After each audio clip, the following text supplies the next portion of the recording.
అందరు చెప్దాం ఒకసారి. రెండు చేతుల పైకి ఎత్తి హల్లెలూయా, హల్లెలూయా. దేవుని మహా ఉచితమైన కృపచేత గడిచినటువంటి దినములన్నీ కాపాడబడి ఈ రాత్రి మనందరం కలిసి మరొకసారి ప్రభు యొక్క పాద సన్నిధిలో ప్రభువును స్తుతించడానికి, ఆరాధించడానికి, ఆయన నామమును ఘనపరచడానికి, మహిమపరచడానికి నిజమునకు ఏ యోగ్యత లేకపోయినా ప్రభు మనల్ని ప్రేమించి ప్రభు మనకు అనుగ్రహించిన ఈ మంచి సమయాన్ని బట్టి స్తుతి, ఘనత, మహిమ, ప్రభావములు దేవదేవునికే చెల్లునుగాక. హల్లెలూయా, హల్లెలూయా. 2024వ సంవత్సరంలో 7 నెలలు గడిచిపోయి అప్పుడే మనం మొన్నే క్రిస్మస్ చేసుకున్నాం అనుకుంటున్నాం, కానీ అప్పుడే 7 నెలలు గడిచిపోయి 8వ మాసంలో ప్రవేశించాం. 2వ తారీఖు రాత్రి ప్రభు యొక్క పాద సన్నిధిలో మనం అందరం ఉండడానికి ప్రభు కృపనిచ్చారు. ఆగస్ట్ అనగానే మనకి జ్ఞాపకం వచ్చేది మన దేశానికి స్వతంత్రం వచ్చినటువంటి దినం జ్ఞాపకం వస్తుంది.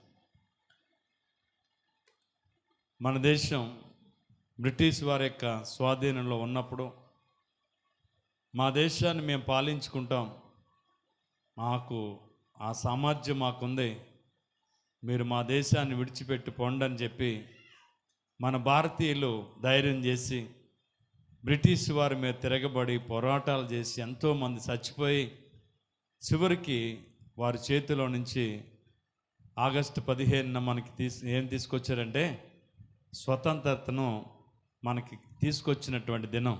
ఆగస్టు అనగానే ఆ స్వతంత్ర దినోత్సవం మనకి జ్ఞాపకం వస్తూ ఉంటుంది.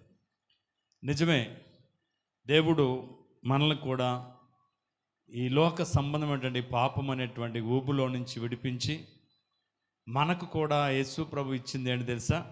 పాపము నుండి విడుదల దేవుడు మనకు కలగజేసిన ద్వారా మనకు నిజమైనటువంటి స్వతంత్రత. పాపం ఎవడైతే లేకుండా పాపాన్ని ఒప్పుకొని విడిచిపెడతాడో వాడికి నిజమైనటువంటి స్వతంత్రత. గట్టిగా దేవునికి స్తోత్రం చెబుదాం.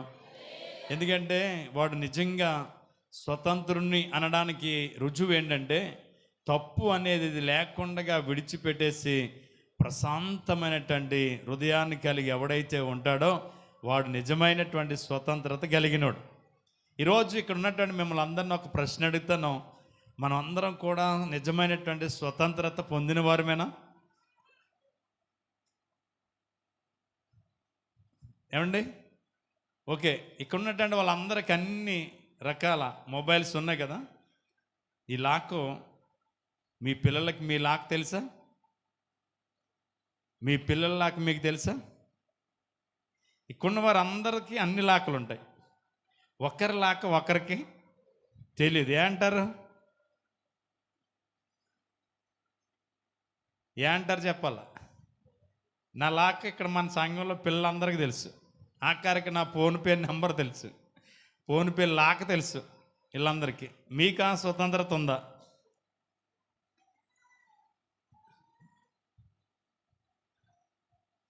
ఎందుకని? మన సీక్రెట్లు మన దగ్గర ఉండాలి, ఎవరికి తెలియకూడదు. అలా తెలియకుండా ఉండాలంటే సీక్రెట్ లాక్ ఉండాలి. అంటే మన నిజమైన స్వతంత్రులమేనా, స్వేచ్ఛా జీవులమేనా? ఒకసారి ఆలోచించండి. అంటే ఏదో ఒకటి మన దగ్గర ఎవరికి తెలియకుండా విషయాన్ని ఏం చేస్తాం? దాచిపెడతాం. ఇది ఎవరికి తెలియకూడదు అనుకుంటాం, దానికి సీక్రెట్ ఏమేస్తాం? లాక్ వేస్తాం. ఈ లాక్ ఎవరికి తెలియదు కదా.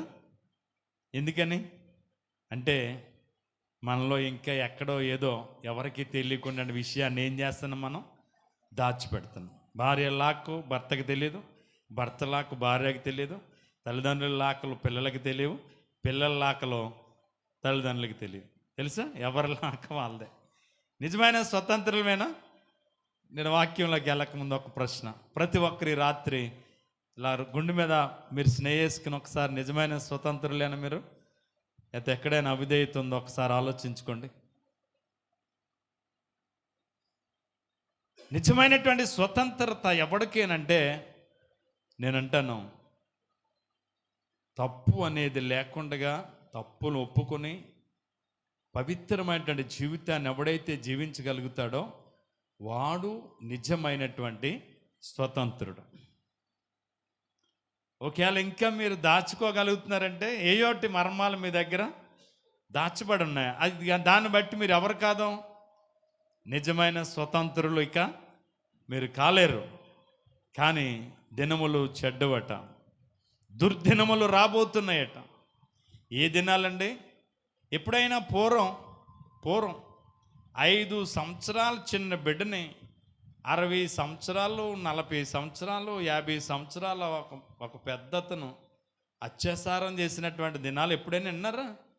5 సంవత్సరాల పిల్లని 35, 40, 50 సంవత్సరాలు అటువంటి వయసు ఉన్న వాళ్ళు అత్యాచారం చేసేటువంటి దినాలు చూస్తున్నాయి. ఇప్పుడు చంపేస్తున్నారు పిల్లల్ని. 7వ సంవత్సరం పిల్లల్ని చంపేశారు. ఇప్పటికి ఆ పిల్ల దొరకలేదు కూడా, నదిలో పడేశారు. రాయి కట్టి బరువైంది, తేనలేదు కూడా ఆ పిల్ల. ఏ దినాలు ఇవి? ఎప్పుడైనా విన్నామా?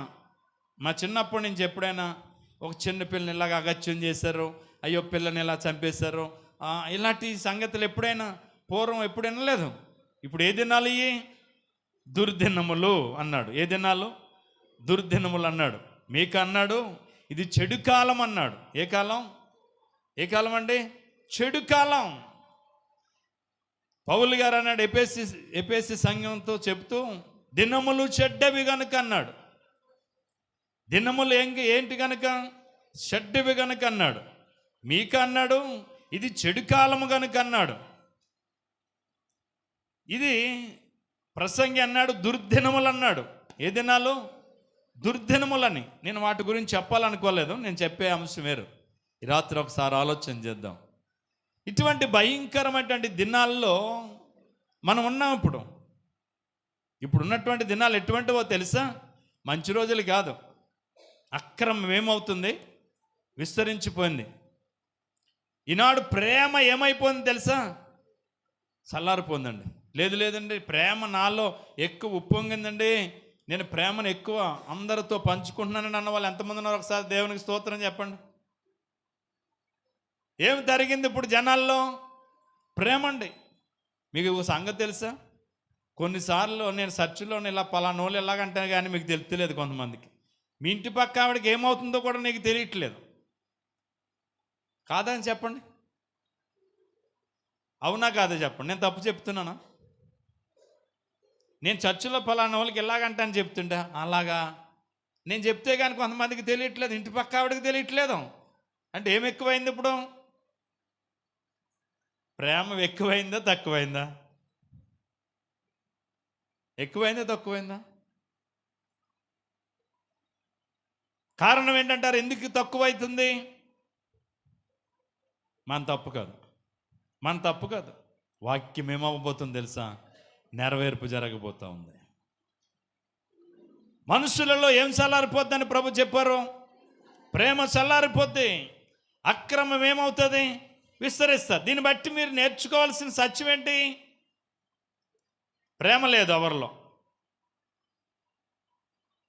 ఎవరు పనులు ఎవరు దేవులాట వారిదే. వాళ్ళు ఏమైతే నాకెందుకు అన్నట్టుగా ఉన్నారు ఇప్పుడు ప్రతి వాళ్ళు. అన్నదమ్ములైనా, అక్క చెల్లెలైనా, కూతుర్లైనా, తల్లులైనా, కోడళ్ళైనా అందరూ కూడా ఎక్కడ చూసినా, ఎక్కడనే కాదు ఎక్కడ చూసినా ఇప్పుడు ఏం లేదు తెలుసా? పట్టింపు లేదు, ఎవరికి వాళ్ళు యమునా తీరు అన్నట్టుగానే ఉంటున్నారు. కారణం ఏంటనంటే నేను అంటాను, మంద తప్పు కూడా కాదు, ప్రభు త్వరగా రాబోతున్నాడు. నువ్వు వచ్చేటప్పటికి ఏం చల్లారిపోద్ది అంటే ప్రేమ మనలో చల్లారిపోయింది అంటే, ప్రేమ మనలో తొలగిపోయింది అంటే, ప్రేమ మన పక్కంటి వాళ్ళ మీద కానీ, మన ఎదురింటి మీద కానీ, మన తోటి సహోదరుల మీద కానీ మనలో ప్రేమ లేదు అని అంటే దానికి కారణం ఒకటే. మనం గ్రహించవలసిందేంటి? ప్రభువు త్వరగా రాబోతున్నాడనే సత్యాన్ని మనం తెలుసుకోవాలి. గట్టిగా దేవునికి స్తోత్రం చెబుదాం. హల్లెలూయా. ఏం చల్లారకూడదండి? ప్రేమ చల్లారకూడదట. ప్రేమలో మనం ఏమవ్వాలి తెలుసా? విస్తరించాలట. పౌలు అంటాడు, నేను ప్రేమ లేనివాడనైతే నేను వ్యర్థుడను. ఏమి లేనివాడనైతే. ఈరోజు ఒకసారి మనలో ప్రేమ ఉందా? అనారోగ్యంతో ఎవరైనా బాధపడుతున్నారు అనుకోండి, ఆ వ్యక్తి దగ్గరికి వెళ్ళి ఎలాగుందమ్మా, ఏం జరిగిందమ్మా, ఏం చింతపడకు, ప్రార్థన చేద్దాం. దేవుడు మన దేవుడు నమ్మదగినడు, ఆయన స్వస్థపరిచే దేవుడు, నువ్వేం భయపడకు, మేము కూడా నీ కొరకు ప్రార్థన చేస్తామని ఇక్కడున్న వారు ఎంతమంది మీ తోటి వారు బలహీనలైతే వారిని పలకరించి ధైర్యపరిచే వాళ్ళకు ఉన్నారో.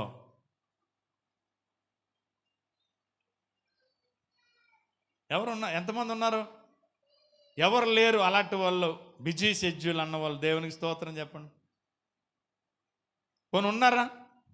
లేదండి నేను వెళ్తున్నానండి, నా తోటి సహోదరి బాధలు ఉన్నదంటే నేను వెళ్ళి పగల కాలు లేకపోతే రాత్రి వెళ్ళి ఆమెను పలకరించి పరామర్శించి నేను వాక్యం చేత ధైర్యపరిచి ప్రార్థన చేసి నేను రాగలుగుతున్నానండి అన్న వాళ్ళు ఎంతమంది ఉన్నారు?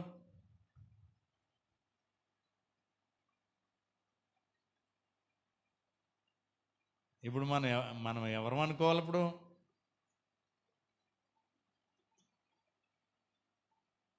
మనకు పైకి భక్తి గలవారయండి, దాని శక్తిని ఎరగనవారు అయి ఉంటారట. ఎలాగా? పైకి ఏంటి? పైకి నటించేవారుగా ఉండి దేవుని శక్తిని ఎరగనవారుగా ఉంటారట. ఉపయోగం ఉంటుందా? ఇప్పుడు దేవుని శక్తిని, దేవుని ప్రేమను ఎరిగిన వారమైతే, మన తోటివాడు కష్టంలో ఉన్నాడంటే, బాధలు ఉన్నాడంటే, ఇబ్బందులు ఉన్నాడంటే, ఆపదలు ఉన్నాడంటే, అపాయంలో ఉన్నాడంటే, సమస్యలు ఉన్నాడంటే, మనం తప్పకుండా తోడు నిలవగలిగేదే దేవుని ప్రేమ. గట్టిగా దేవునికి స్తోత్రం చెప్దాం. ఉందా మనలో ఆ ప్రేమ? ఉందా మనలో ఆ ప్రేమ? పనులు ఎప్పుడు ఉంటాయండి? పనులు ఎప్పుడు ఉండవు. డబ్బు సంపాదించుకోవడానికి బోల్డ్ మార్గాలు ఉన్నాయి. ఏదో రకంగా కష్టపడతాం. ఓకే, ఇదే కాదు మనకు కావాల్సిందే. కొన్నిసార్లు మనం వెచ్చించవలసి వస్తుంది, కొన్నిసార్లు మనం మన దగ్గర ఉన్న ఖర్చు పెట్టవలసి వస్తుంది, కొన్నిసార్లు మనం వాళ్ళ దగ్గరికి వెళ్ళి సమయాన్ని గడపవలసి వస్తుంది. ఇది దేవుని ప్రేమ అంటే. ఇది దేవుని ప్రేమ అంటే. ఈ చివరి దినాల్లో ఇది లోపించిందని చెప్తాను నేను. సంఘాల్లో, మన కుటుంబాల్లో, గ్రామాల్లో ఏది లోపిస్తుంది? ఈ ప్రేమ లోపించింది. కొంతమందికి ఏదైనా జరిగినప్పుడు అయ్యో మాకు అసలే తెలియదే. ఊరు చివరి వాళ్ళకి తెలుస్తుంది కానీ ఊరు ఇంటూరు చుట్ల వాళ్ళకి తెలుస్తలేదు. మరి కొంచెం బాధాకరం అనిపిస్తూ ఉంటుంది కొన్నిసార్లు ఇటువంటి మాటలు విన్నప్పుడు. ఒకసారి ఆలోచన చేద్దాం. ఇవన్నీ జరగాలట. మంద తప్పు కాదంటాను నేను. ఇవన్నీ ఏమవ్వాలా? జరగాల. అంటే ఇవి జరుగుతున్నాయి అని అంటే, ప్రేమ మనలో సల్లారిపోయిందనంటే ఏది దగ్గర అవుతుంది?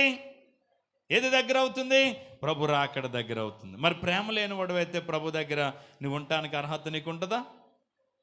ఇక్కడ ప్రేమను నువ్వు విడిచిపెట్టేసిన దానివైతే, ప్రేమను వదిలేసిన దానివైతే, ప్రేమలో నువ్వు నిర్లక్ష్యం అయిపోతే నీవు దేవుని దగ్గర వెళ్ళడానికి అర్హత ఉంటుందా? మరి అప్పుడు నువ్వేం చేయబడతావు? విడిచిపెట్టబడతాం, వదిలేస్తారు. మరి అందుకోసమా మనం విడవబడే భక్తి, మంది ఎత్తబడే భక్తి? ఏ భక్తి చేయాలి మనం? కానీ ఆలోచన చేయండి. దినాలు మంచివి కాదు, చాలా భయంకరమైన దినాలు. ఈ భయంకరమైన దినాల్లో మనం భక్తిని ఎలా చేయాలో. ఎందుకు ఈ భయంకరమైన దినాలు మన ముందు వచ్చాయి, ఇంతకు ముందు లేనివి అంటే ఈ రాత్రి కొన్ని మాటలు చెప్తాను మీకు. తిమోతిలకు రాసిన రెండవ పత్రిక 3వ అధ్యాయము 1వ వచనం చూడండి. అందరూ వాక్యం చూడండి. అంచె దినములలో అపాయకరమైన కాలము వచ్చునని తెలుసుకొనుము. చూడండి, ఏ దినాల్లో? అంచె దినములు అనంటే దినాలు, లాస్ట్ డేస్, ఆఖరి రోజులు అని అర్థం. అంటే ఇప్పుడు మనం ఎక్కడున్నాం? ఆఖరి దినములలో ఉన్నాం. ఎందుకో తెలుసా? మన దృష్టిలో ఒక దినంగానే చూస్తున్నాం. కానీ దేవుని దృష్టిలో దేవుడంట ఒక దినమును 1000 దినములుగాను, 1000 దినాలు ఒక్క దినముగాను చూస్తున్నాడంట ఆయన. కాబట్టి ఈ వాక్యాన్ని మనం జాగ్రత్తగా అన్వయింపజేసుకుంటే అంచె దినములు, ఏ దినాలు? అంచె దినములు అంటే ఆఖరి దినములలో అపాయకరమైన కాలములు వచ్చునని తెలుసుకోండి. మీకు మొన్న ఆల్రెడీ ఒకటో తారీఖుని చెప్పాను అనుకుంటాను. నిన్న కేరళలో జరిగినటువంటి సంగతి మీరు గమనిస్తే ఇప్పటికి ఇంకా శవాలు తీస్తున్నారు. ఇప్పటికి ఇంకా ఆ మట్టి దెబ్బల కింద శవాలు తీస్తున్నారు, ఇంకా గుట్టల కింద. వాళ్ళు ఎవ్వరూ ఎరగలేదు, అపాయం వస్తుందని వాళ్ళు గ్రహించలేదు. వాళ్ళకి తెలియదు అసలే. అర్ధరాత్రి నిద్రపోతున్నటువంటి వేళలో మరి కొండ సరేలు విరిగిపోయి ఆ నదులు పొంగి ఒక్కసారిగా వాళ్ళ ఊర్ల మీదకి వచ్చేస్తే 6 గ్రామాల ప్రజలు, 6,000 మంది ప్రజలు ఆ అపాయంలో చిక్కుకున్నారు. ఇప్పటికి చాలామంది బ్రతికిన వాళ్ళు దొరుకుతున్నారు. ఆ చేయిలు ఇరిగి, కాళ్ళు ఇరిగి, కొంతవరకు గాయపరచబడిన వాళ్ళు అక్కడ వెతుకుతుంటే దొరుకుతున్నారు. కొంతమంది మాత్రం మట్టిలో ఏమైపోరు, నిద్దట్లోనే కప్పడిపోయి చనిపోయారు. ఏ దినాలు ఇవి? అంచె దినములలో. ఏ కాలం? అపాయకరమైన కాలం వచ్చునని మీరు తెలుసుకోండి. ఈ ఆఖరి దినాల్లో అపాయం వస్తుంది.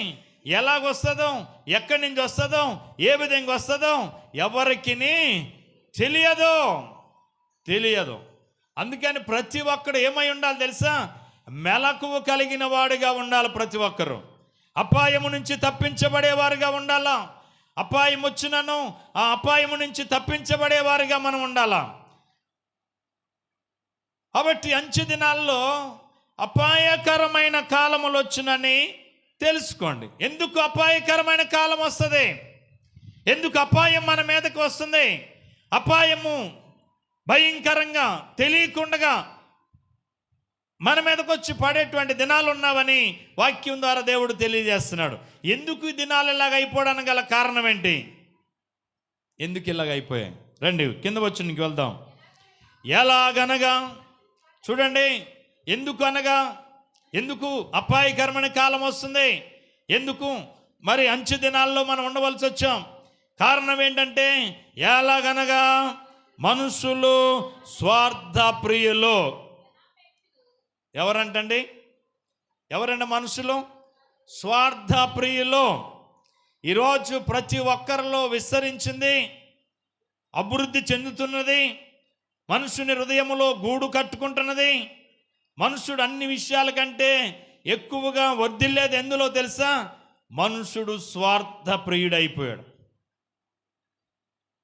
చిన్న పిల్ల దగ్గర నుంచి వృద్ధుడు దాకా కూడా ఏంటో తెలుసు? ఇప్పుడు అందరిలో విస్తరించి ఉన్నది, అందరిలో గూడు కట్టుకున్నది, అందరిలో వర్ధిల్లుతున్నది ఏంటి తెలుసా?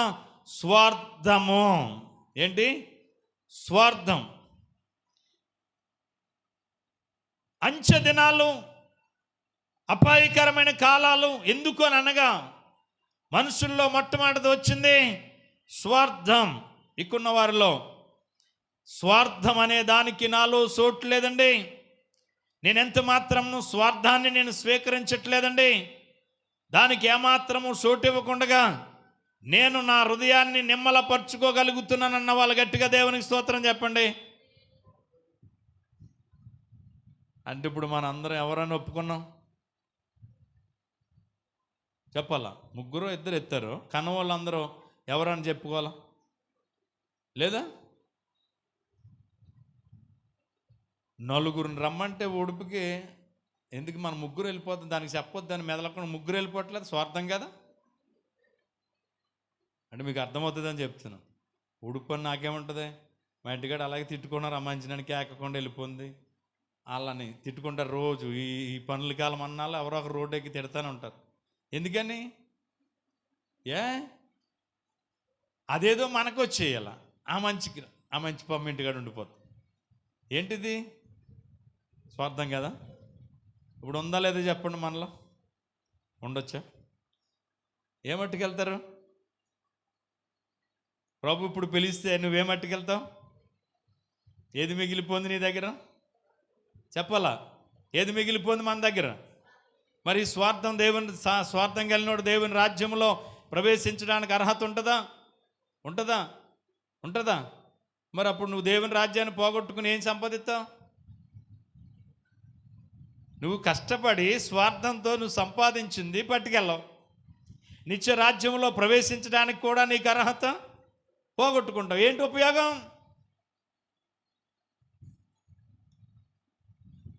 అంటే జస్ట్ మీకు చిన్న ఎగ్జాంపుల్ అన్నాను అంతే. అంటే ప్రతి ఒక్కరిలో గూడు కట్టుకున్నది ఏంటి తెలుసు? ఇప్పుడు ఈ స్వార్థమే ఉంది. దీని ద్వారా మనం సంపాదించేది మనకు ఆశీర్వాదం కాదు. దీని ద్వారా మనం కష్టపడేది మనకు ఆశీర్వాదం కాదు. స్వార్థముతో ఏ పని చేసినా ఆ పనిలో మనం ఏమవుతాం తెలుసా? నష్టపోతాం. ఒక చెట్టు పైన కాకి చెట్టు కింద త్వరలో కుందేలు ఉండేదట.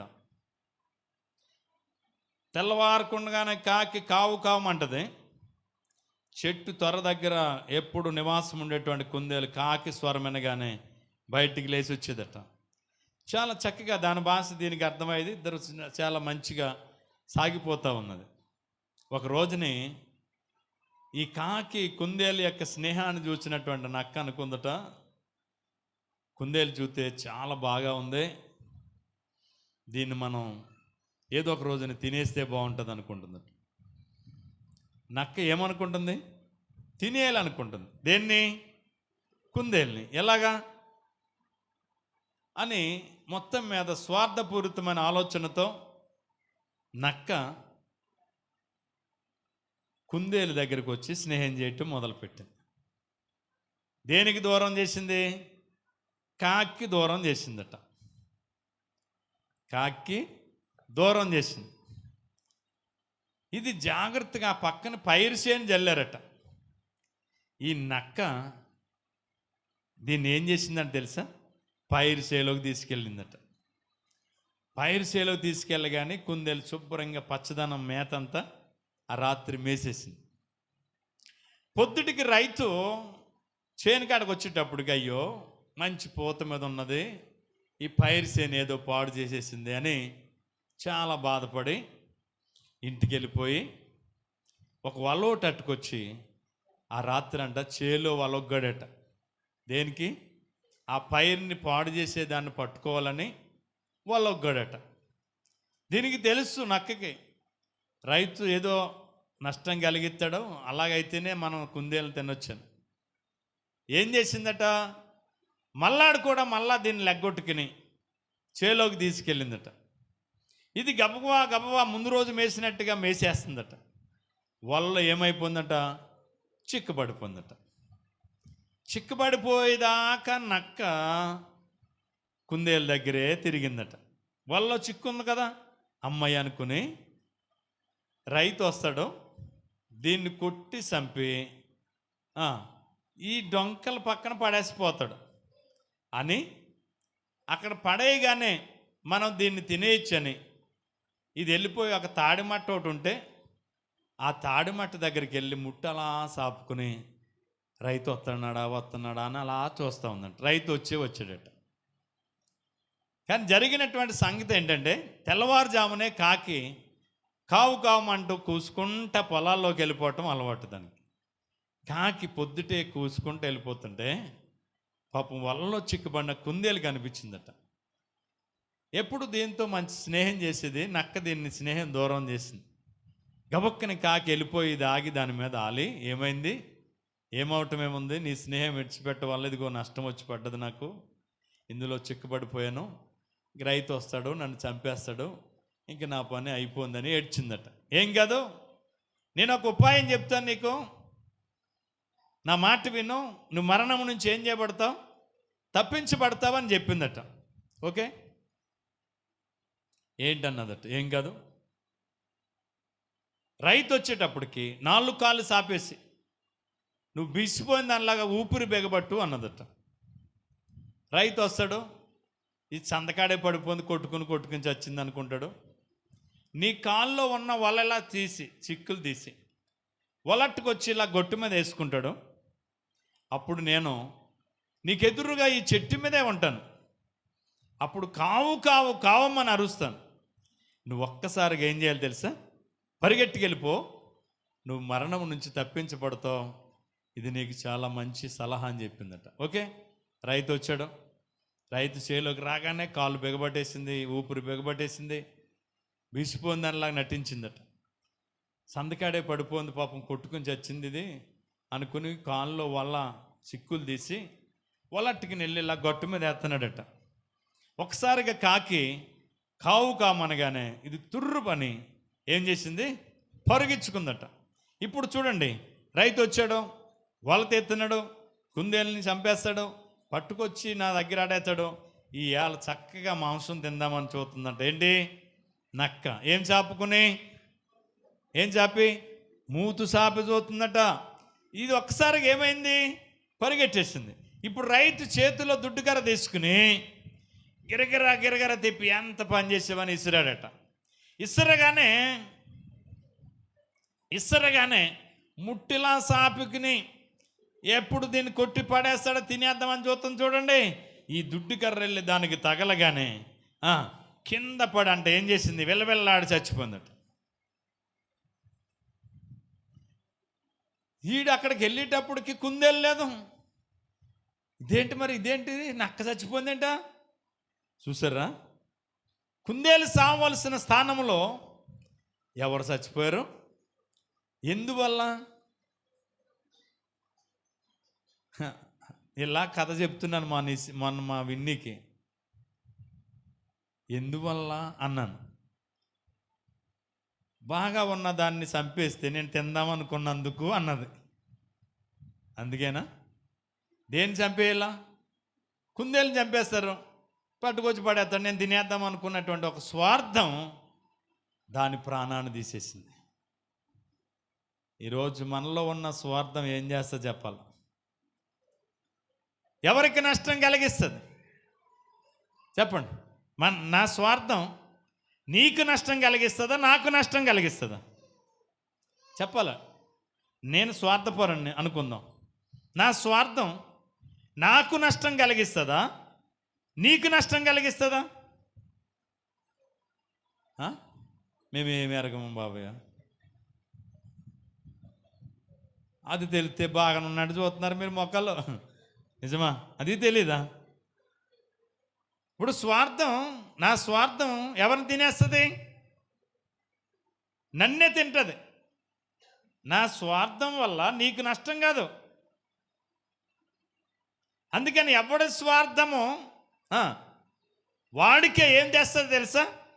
నష్టము కలిగజేస్తుంది. ఈ రాత్రి సత్యాన్ని మీరు ఎరగాల. అపాయకరమైన కాలం రావడానికి గల కారణం మనుషుల్లోనికి వచ్చింది కొత్తది ఏంటో తెలుసా?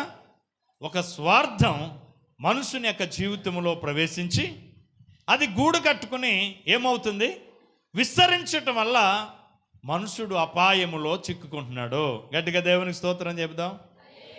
అంటే అపాయము నుంచి నువ్వు తప్పించబడాలంటే, అపాయంలో నువ్వు చిక్కుపడకుండా ఉండాలంటే, అపాయకరమైన దినములలో నువ్వు గురి కాకుండా ఉండాలంటే నీ జీవితంలో ఏముండకూడదు? స్వార్థం అనే దానికి చోటు ఉండకూడదు. స్వార్థానికి ఏముండకూడదు? చోటు ఉండకూడదు.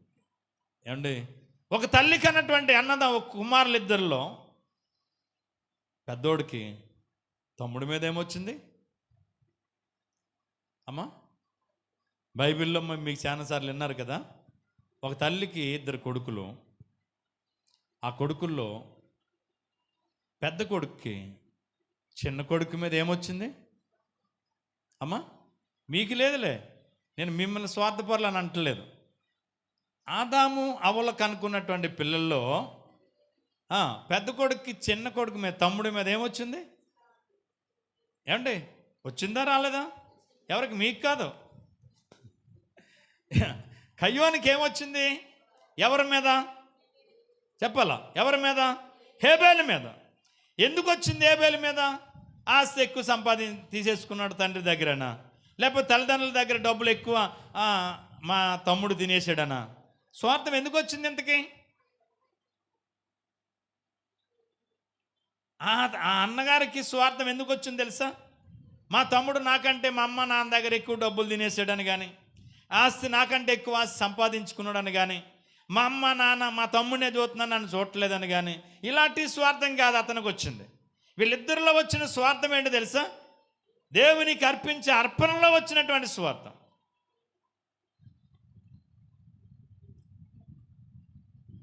హేబేలు అర్పించినటువంటి అర్పణ దేవుడు అంగీకరించినందుకు కయోనుకి ఏమొచ్చింది? స్వార్థం వచ్చింది. మరి కయోను అర్పణ ఎందుకు అంగీకరించబడలేదు? మీరు ఆదికాండం 4వ అధ్యాయం మీరు చదువుకోండి. ఆదికాండం 4వ అధ్యాయంలో మీరు చదివితే స్వార్థం ఎంతవరకు తీసుకెళ్ళిపోయింది తెలుసా? తన సొంత తమ్ముణ్ణి పొలములో పొడిసి చంపి అంత ధరకు తీసుకెళ్ళిపోయింది. పగ, ద్వేషం, స్వార్థం ఎదుటి వ్యక్తిని ఏం చేయడానికి తెగిస్తుంది తెలుసా? పొడిచి చంపేయడానికి తెగిస్తుంది. కాబట్టి ఆలోచన చేయండి, ఎందువల్ల హేబేలు మరి చంపబడ్డాడు అని అంటే దేవునికి మంచి అర్పణ అర్పించినందుకు. కయోను ఎందుకు పగ తెచ్చుకున్నాడో తెలుసా? నా తమ్ముడు నాకంటే మంచి అర్పణ అర్పించాడు కనుక దేవునికి అంగీకారమైంది. వాడు కూడా నాకులాగే దేవునికి ఇష్టంగా అర్పణ తెచ్చుంటే నా అర్పణే దేవుడు అంగీకరించును. ఎందుకో తెలుసా? వాడు ఒక్క గొర్రెను తెచ్చును, నేను తట్ట నిండా తెచ్చాను. కూరగాయలు చాలా ఎక్కువ తెచ్చాను, మొయ్యి లేకుండా తెచ్చాను. కానీ నా కూరగాయలని ఏం చేయలేదు, అంగీకరించలేదు. ఎందుకని? హేబేలు తెచ్చిన కూరగాయలు, హేబేలు తెచ్చిన అర్పణ బలిచ్చినటువంటి గొర్రెలను అట్టుకొచ్చాడట. శ్రేష్టమైన అర్పణ తెచ్చాడట దేవునికి. హేబేలు మరి కయోను తెచ్చిన అర్పణ ఏంటి తెలుసా? బీరకాయల్లో తెచ్చాడు. బీరకాయలు ఎలాంటి ఇలా మెళ్ళు తిరిగిపోతాయి కదండి, గీసుకోవటానికి కూడా పనిచేయు. ముదురుపోయిన బీరకాయలు తెచ్చాడు, ముదురుపోయిన బెండకాయలు తెచ్చాడు, ముదురుపోయిన ఆనపకాయలు తెచ్చాడు, ముదురుపోయిన అన్నీ తెచ్చాడు. అంటే బజార్లో కొనలేని అన్నీ ఎవరికి తెచ్చాడు అంటే ఎవరికి కొనలేని దేవుడికి కావాలా? అస్సలే మనుషుల కంటే దేవుడు గొప్ప, మనుషులు గొప్ప? ఎవరు గొప్ప? ఇప్పుడు శ్రేష్టమైనటువంటి అర్పణ దేవునికి ఇవ్వాలా, మనుషులకి ఇవ్వాలి మనం? కానీ మరి కయ్యోను దేవునికి తెచ్చేది ఎలాంటి తెచ్చాడు? ముదురుపోని, వంకరలు తిరిగిపోని, చూడ్డానికి ఏకారమైన ఎన్ని తెచ్చాడండి? గంపుడు తెచ్చాడు.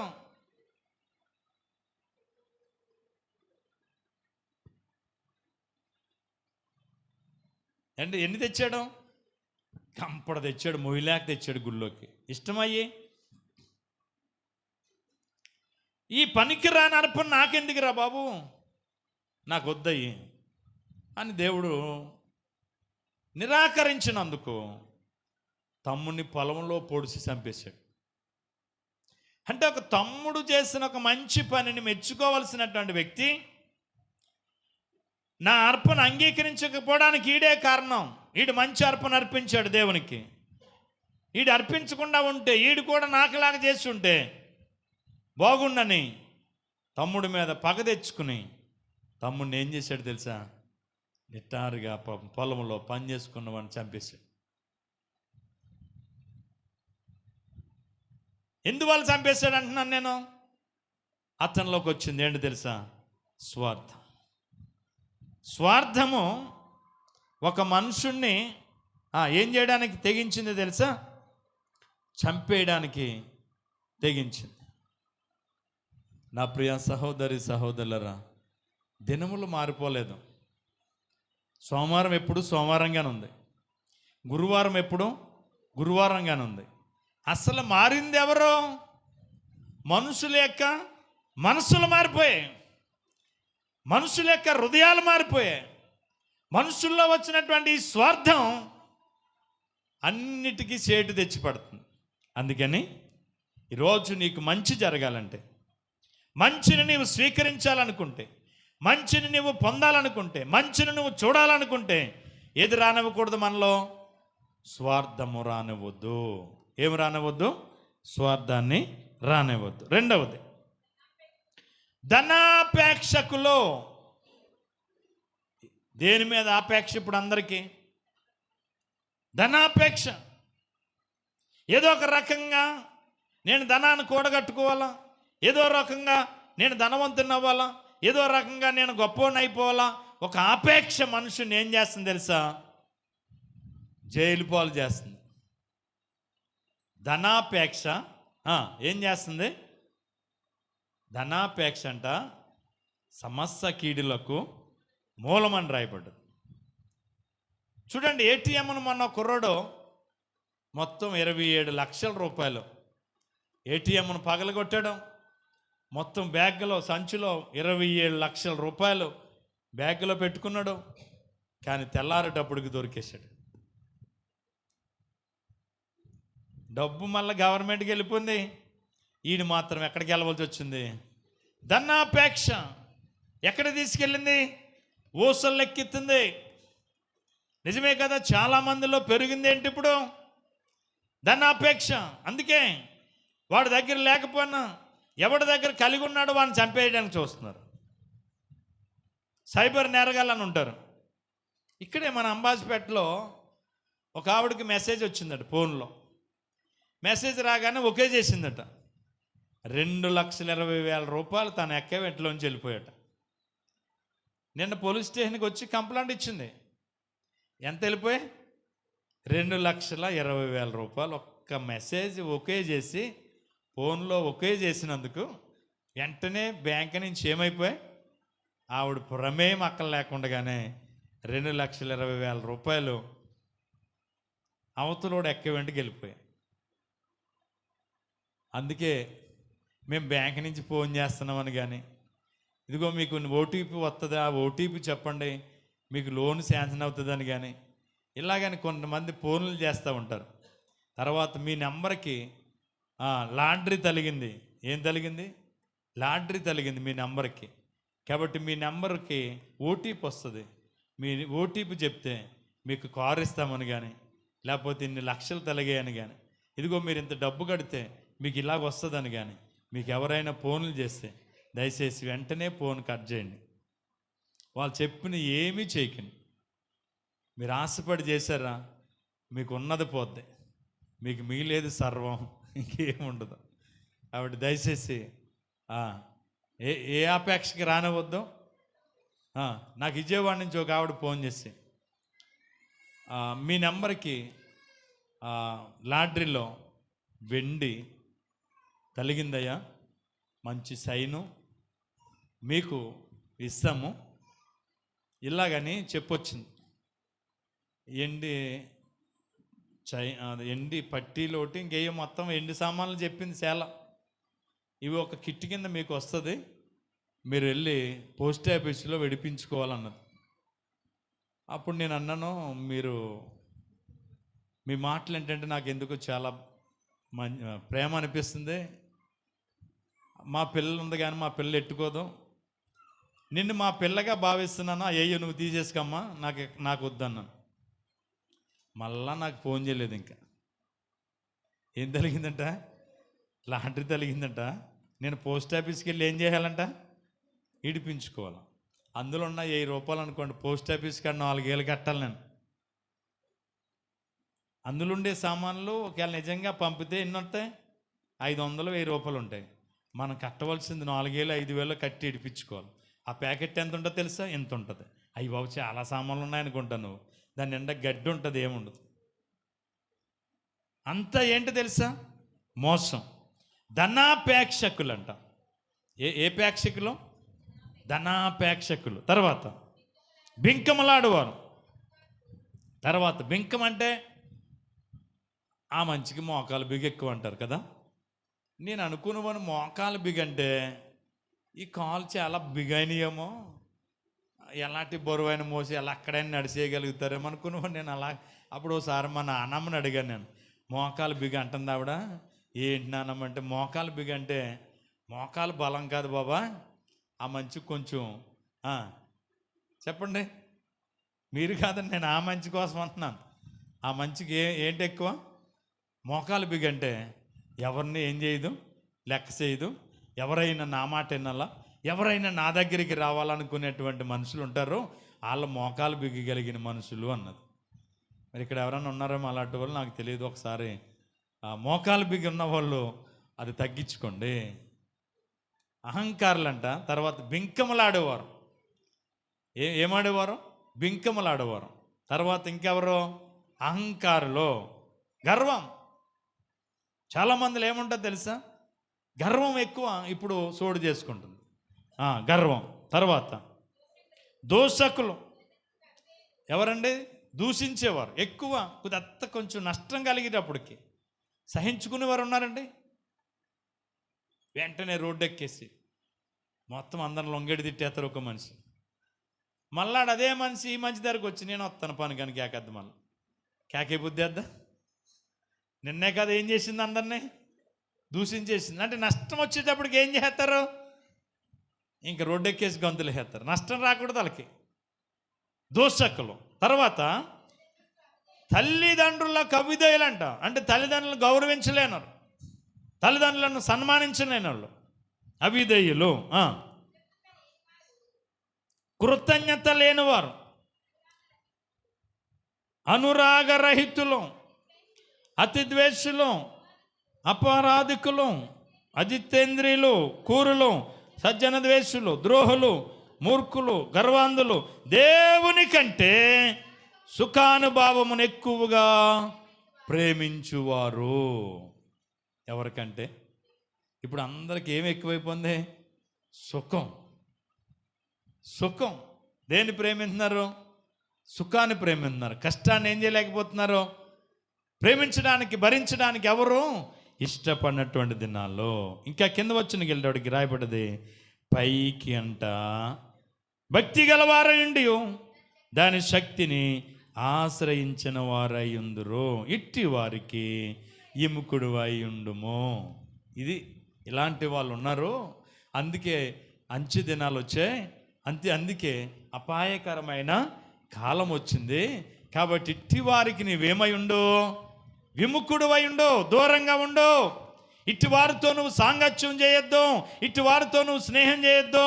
ఇట్టి వారికి నువ్వు ఎలా ఉండాలి తెలుసా? నువ్వు దూరంగా ఉండగలగాల అని తిమోతికి పౌలు గారు తెలియజేస్తున్నటువంటి సందర్భం. నా ప్రియ సహోదరి సహోదరులరా,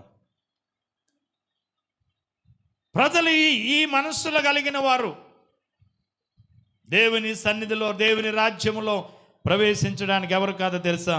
హక్కుదారులు కాదు. కాబట్టి మనుషుల్లో ఉండకున్నటువంటి ఈ విషయాలను మనలో రానివ్వకుండా తీసేసుకోగలిగి మనం భక్తి చేయగలిగితే మనం ధన్యులవుతాం. లేకపోతే ఏమవుతామండి? స్వార్థం మనల్ని ఎక్కడికి తీసుకెళ్తుంది? మీరు చూడండి, సంఖ్యాకాండంలో 16 అధ్యాయం 13వ వచనం కానీ మీరు చూస్తే అక్కడ కోరహు, దాతాము, అబ్రాము అనేటువంటి వాళ్ళు ముగ్గురు కనబడతారు. వీళ్ళ ముగ్గురు మోషే అహరోనుల మీద ఏం చేశారు? తిరుగుబాటు చేశారు. తిరుగుబాటు చేసినందున దేవునికి కోపం వాళ్ళ మీదకి వచ్చి, దేవుడు వాళ్ళని చేసింది ఏంటి తెలుసా? భూమి నెరవిడిచి మింగివేయనట్లుగా వారు 3 గోత్రములు వారిని ఏం చేశాడు తెలుసా? భూమి నెరవిడిచి మింగివేసినట్లు దేవుడు ఆజ్ఞాపించాడు. వాళ్ళందరూ భూమి నెరవిడిచి భూమిలోకి వెళ్ళిపోయి చచ్చిపోయారట. స్వార్థం వాళ్ళని ఎక్కడ తీసుకెళ్ళిపోయింది? మరణానికి తీసుకెళ్ళిపోయింది.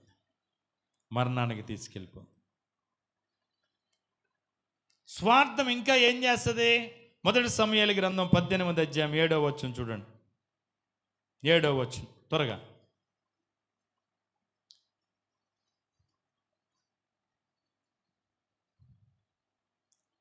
పద్దెనిమిది అధ్యాయం 7వ వచనం.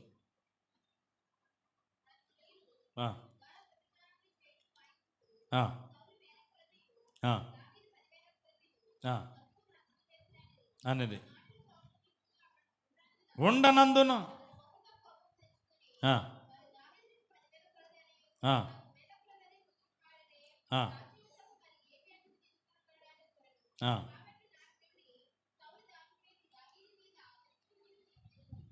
ఏ సూపు నిలిపాడట? ఎందుకని? ఇసపు సూపు ఎందుకు నిలిపాడండి? సౌలు దావీదు మీద. దావీదు తప్పు చేశాడా? ఇశ్రాయేలు రాజు చేయవలసిన పని ఎవరు చేశారు? దావీదు చేశాడు. వీడు భయపడి దాక్కుంటే దావీదు ఈదులోకి వెళ్ళి గొలియాతుతో పోరాడి గొలియాతును చంపాడు. అందుకు ఇశ్రాయేలు ప్రజలందరూ దావీదుకు 10,000 కొలది స్తుతులు అన్నారట, సౌలుకు 1,000 కొలది అన్నారట. మరి ఎవరిని ఎక్కువ కనపరుస్తారు? యుద్ధంలో యుద్ధం చేసి గెలిచినోడినే గనపరుస్తారు. మరి ఇంటికాడ కూర్చున్నవాడికి ఘనత వస్తుందా? అక్కడికి కనపరిచారు వాళ్ళు. ఎలాగా? రాజు కనుక 1,000 కొలది అన్నారు. అదిగో దావీదుకు 10,000 కొలది అన్నారు, నాకు 1,000 కొలది అన్నారని నాటి నుంచి అంట దావీదు మీద యేసూపు. అందుకని దావీదు అంట అంతకంతకు వర్ధిల్లాడట. సౌలు కుటుంబం అంట అంతకంతకు నేర్చిల్లిందట. విషపు చూపు ఏం చేసింది? స్వార్థము మనుషుల్ని ఎదగనివ్వదు. ఏ మనుషుల్లో అయితే స్వార్థం గూడు కట్టుకుంటుందో వాడు వర్ధిల్లడం. కాబట్టి ఏమైపోతాడు తెలుసా? అంతకంతకు దిగజారిపోతాడు. అందుకే కదా మనోవ్యాధి కంటే ఏమి లేదట. ఏముండదంటే మనోవ్యాధి కంటే మనుషుల్లో స్వార్థం అనేది కనుక చోటు చేసుకుందంటే ఆ మనిషి ఇంక ప్రబలదాం ఎదగదు. ఇంకా అలాగ రోజు రోజుకి ఏమవుతుంది? తిండి మామూలుగా తిని అది వంట పట్టదు. కాబట్టి సౌలు అంతకంతకు ఏమైపోయాడట? నేర్చిల్లిపోయాడు. దావీదు అంతకంతకు ఏమయ్యాడట? వర్ధిల్లాడట. అందుకని ఏముండకూడదు? మత్తయి సువార్త 2:3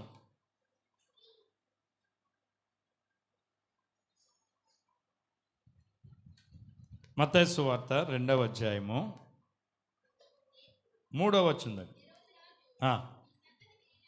ఈ సంగతి వినినప్పుడు కలవరపడిరి.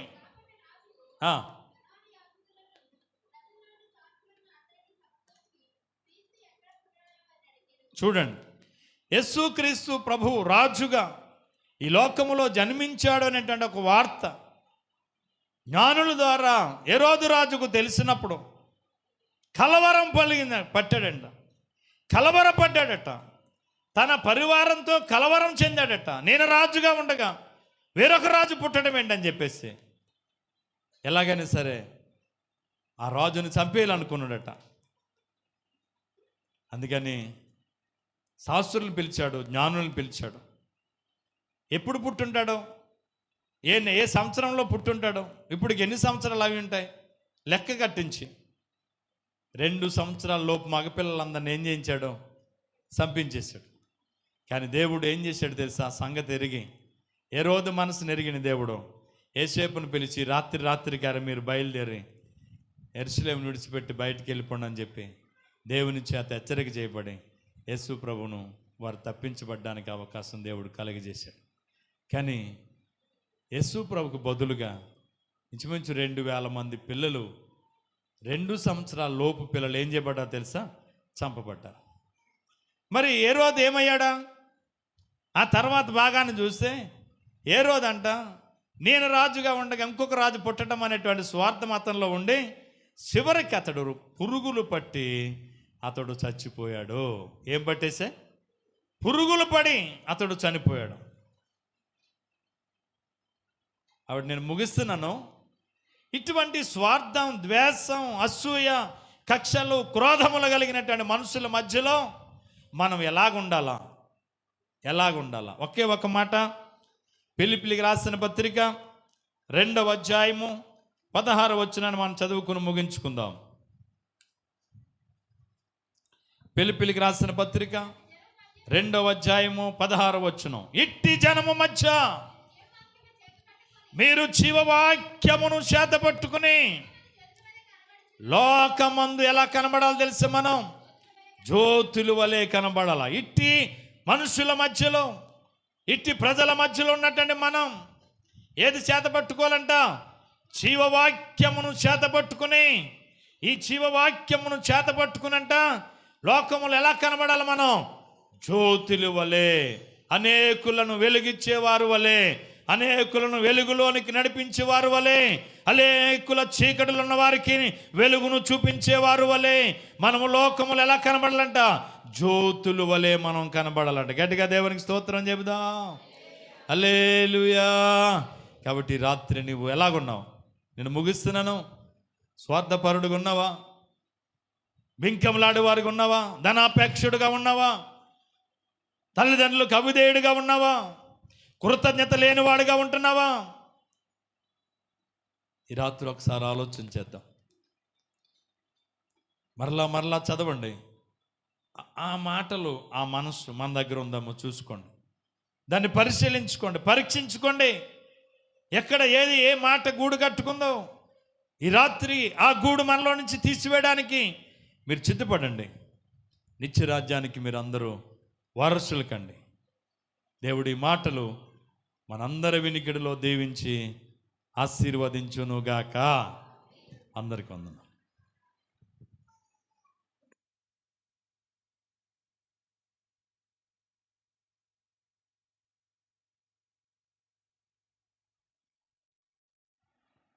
ప్రార్థన చేద్దాం. ప్రేమ నమ్మకం కలిగిన మా తండ్రి, నీ పరిశుద్ధమైన ఘనమైన ఉన్నతమైన నామానికి వందనాలు ప్రభు. నీ ఉచితమైన మహాకృప చేత గడిచిన 7 మాసాలు నీ రెక్కల చాటును కాపాడి 7వ మాసం 2వ తారీఖు రాత్రి మేమంతా కలిసి ఈ బలారాధన కార్యంలో పాల్గొనడానికి మీరు ఇచ్చిన కృపకై వందనాలు. ఇంతవరకు పాటల్లో, ప్రార్థనలో, ఆరాధనలో, వాక్య పరిసరలో, బలారాధన కార్యములు మీరు ఎంతో కృపనిచ్చి నడిపించిన మా తండ్రి మీకు స్తోత్రాలు. ఈ రాత్రి కార్యక్రమంలో పాల్గొన్న చిన్న బిడ్డ మొదలుకొని పెద్దవారి వరకు మీ దేవునితో నింపండి. చాలామంది బిడ్డలు బలహీనులుగా ఉన్నారు, రాలేకపోయారు. వారిని బలపరచండి, రోగులైన వారిని స్వస్థపరచండి. అద్భుతాలు, ఆశ్చర్యమైన కార్యాలు ప్రభా మీరు జరిగించమని ప్రార్థన చేస్తూ ఉన్నాను. గొప్ప దేవుడా, ఆశ్చర్యకరుడా, మీకు వందనాలు. ఈ యొక్క రాత్రికాల సమయంలో మా ప్రార్థనలు, మా విజ్ఞాపనలు నీ పాద సంచేర్చుకుని ప్రతిఫలం ఇమ్మని, వచ్చిన చిన్నబిడ మొదలుకొని పెద్దవారి వరకు కూడా మీ దేవుళ్ళతో నింపమని ప్రార్థన చేస్తున్నాం. బలహీనైన వారి కొరకు ప్రార్థిస్తున్నాం. బోలా నాగరాజుని ప్రభా మీరు ముట్టండి. రేపు జరిగే సర్జరీలో ఆ బిడ్డ పక్షంగా మీరుండి మేలు చేయండి. అలాగే మంగమ్మ గారిని ముట్టండి. తనకు కలిగిన బలహీనతను స్వస్థపరిచి ఆరోగ్యం ఇమ్మని అడుగుతున్నాను. అలాగే కాకినాడ హాస్పిటల్ ఉంటాడు ఉషాకి ఇచ్చినటువంటి బిడ్డను, ఉషాకు కలిగిన గాయమును ప్రభా మీరు కట్టండి, స్వస్థ ఇమ్మని అడుగుతున్నాను తండ్రి. స్తోత్రం. ఈ రాత్రి నాయన కుడి వచ్చిన చిన్న బిడ్డ మొదలుకొని పెద్దవారి వరకు కూడా మీ దేవుళ్ళతో నింపమని ప్రార్థన చేస్తున్నాను. ఇదిగో అభిషేక్ని కూడా ముట్టండి, స్వస్థపరచండి, ఆరోగ్యం ఇవ్వండి. ఇంకా ఎందరై బలహీనలై రాలేకపోయారో వారందరిని బలపరిచి నీ రాకడ ఆలస్యమైతే మరొక నెలలో వారు మేము కలిసి ఆరాధించుకునే తరుణం ఇచ్చి నీ నామాన్ని మహిమ తెచ్చుకోండి. అలాగే విదేశాలున్న మా సంఘ గ్రామ బిడ్డలందరిని బట్టి వందనాలు. వారిని మీరు దీవించండి. వారు విడిచి వెళ్ళిన కుటుంబాలను దీవించి మళ్ళా తిరిగి మా దేశానికి, వారి కుటుంబాలకి తిరిగి క్షేమంగా పర్యంతం నీ కాపుదల భద్రత వాళ్ళందరికీ ఇమ్మని అడుగుతున్నాను. అలాగే ప్రభువా నీకు వందనాలు. ఈ రాత్రి విత్తబడిన వాక్యం మా అందరి హృదయాల్లో ఫలింపచేయండి. ఏది ఉండకూడదో మా హృదయాల్లో అది తీసివేసుకుని వాక్యానుసారమైన జీవితాలు మాకు దయచేయండి. ఈ రాత్రి వాక్యం విన్న ప్రతి బిడ్డను కూడా మీరు దర్శించి బలపరచండి. యూట్యూబ్లో కూడా చాలామంది ప్రజలు వాక్యం వింటున్నారు. వారిని కూడా మీరు బలపరిచి దీవించి వాడుకోండి. ఈ రాత్రి మా ప్రార్థనలు, మా విజ్ఞాపనలు పాసం చేర్చుకోండి. బిడ్డలు తీసుకొచ్చిన కానుకలు మీరు దీవించండి.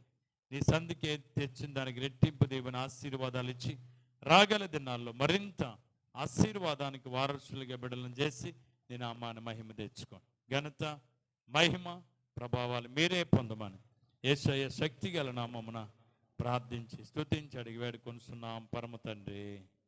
ఇప్పుడు మన తండ్రి అయిన దేవుని యొక్క ప్రేమయు, కుమారుడైన యేసుక్రీస్తు వారి యొక్క కృపయు, పరిశుద్ధాత్మికను సహవాసము, సమాధానం మనకును మన కుటుంబాలకును సంఘానికి, గ్రామానికి ప్రభు కృప నిత్యము తోడై నడిపించునుగాక. ఆయన సన్నిధి కాంతి మన మీద, మన బిడల మీద, సంఘం మీద, గ్రామం మీద నిత్యము నిలుచునుగాక. యేసు రక్తమేచ్చ, సిలువ రక్తమేచ్చ, ప్రవేశ రక్తం సంపూర్ణ విషయం వాది కెలికనంత నాశనము కలుగునుగాక. ఆమేన్, ఆమేన్, ఆమేన్. అందరికీ వందనం.